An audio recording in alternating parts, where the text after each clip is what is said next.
गेल्या 36 वर्षापासून हा असलेला हा कार्यक्रम आज इथे अग्रहित फोरमच्या वतीनं करण्यात येत आलेला आहे. प्रचंड प्रमाणामध्ये असलेला उत्साह अनेक ग्रामीण भागातील विद्यार्थी इथे आज दिसलेत आपल्याला. त्यांच्या पाठीवरनं हात फिरवून त्यांना पुढे भविष्यामध्ये शिक्षण घ्यावं आणि चांगलं बनावं या दृष्टीने हा प्रयत्न असतो.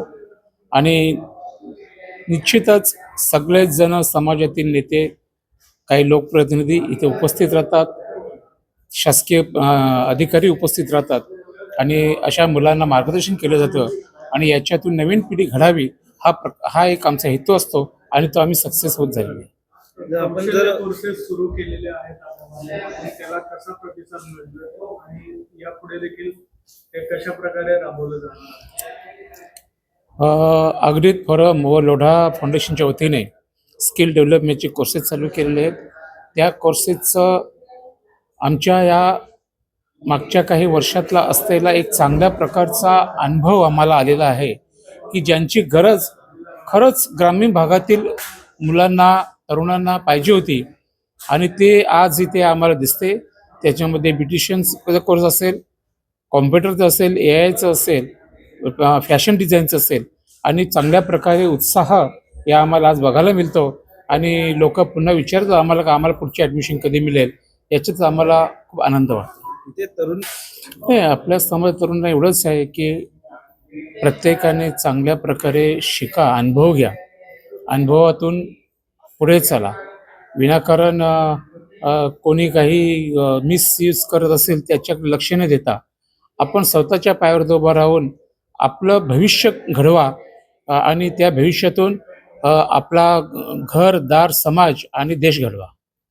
36 वर्षाचा एक काळ गेलेला 36 वर्षाचा एक काळ गेलेला आहे. यामध्ये कशा प्रकारचे एक अनुभव आला आणि किती यातना सहन करावं लागलं किंवा कशा प्रकारचं हे जे युद्ध आहे ते तुम्ही जिंकलेलं आहेत आणि एक समाजापुढे कसा आदर्श झाला?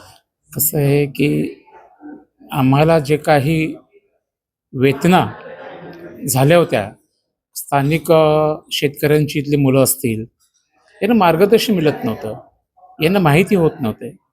म्हणजे आर्ट्स कॉमर्स काय हे ते लोकांना माहीत नव्हतं. असे खेडेगावातील विद्यार्थ्यांना जेव्हा आम्ही बघितलं तेव्हा अग्रहित फोरम ही संघटनेची स्थापना केली. त्या संघटनेच्या माध्यमातून अनेक मार्गदर्शन शिबिरं झाले, सगळं काय झाले, अगदी मस्त आपण करत आलेलो आहोत. आणि त्याच्यातून निश्चितच एक वेगळं कल्चर निर्माण होते, वेगळा आनंद लोकांना मिळतोय.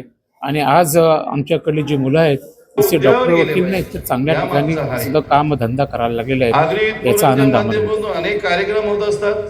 मगाशी गुलाबरावांनी मोठ्या सांगितलं गेलं आपल्या या पंचक्रोशीची आपले संत सावराव महाराजांचा येथे मोठ्या प्रमाणात स्मारक करण्याचं काम या अग्रहित फोरमच्या माध्यमातून होत आहे. आपला हा कल्याण शिरपाटा जो रोड आहे त्याला नामकरण पण संत सावराव महाराज देण्याचं काम या अग्रहित फोरमच्या माध्यमातून झालेलं आहे. एवढ्या मोठ्या प्रमाणात या अग्रहित फोरमने काम केलेलं आहे. 499 कामगारचा प्रश्न असेल तो झालाच नसता साहेब. हा 499 कामगारांचा झालाच नसता या अग्रहित फोरम नसते तर.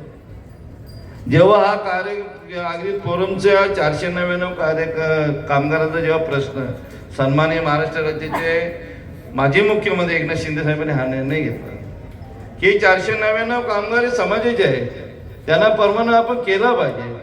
खासदार शिंदे साहेब, श्रीकांत शिंदे साहेबांच्या कानात गेलेला ही गोष्ट आणि तो 499 कामगारांचा प्रश्न तातडीने सोडवला गेला. आणि काल जो छोटासा होता 120 कामगारांचा तोही काल महासभेत ठराव झाला आणि मग 499 कामगारांचा प्रश्नही या युथ फोरमच्या माध्यमातून झालेला आहे. आणि युथ फोरम डोंबिवली यांच्यातर्फे आगरी समाजातील गुणवंत विद्यार्थ्यांचा सत्काराचा कार्यक्रम आज इथं झालेला आहे. या कार्यक्रमामध्ये ज्या विद्यार्थ्यांनी चांगल्या आपापल्या शैक्षणिक क्षेत्रामध्ये ज्यांनी उत्तुंग भरारी मारली त्यांचा सत्काराचा कार्यक्रम आहे.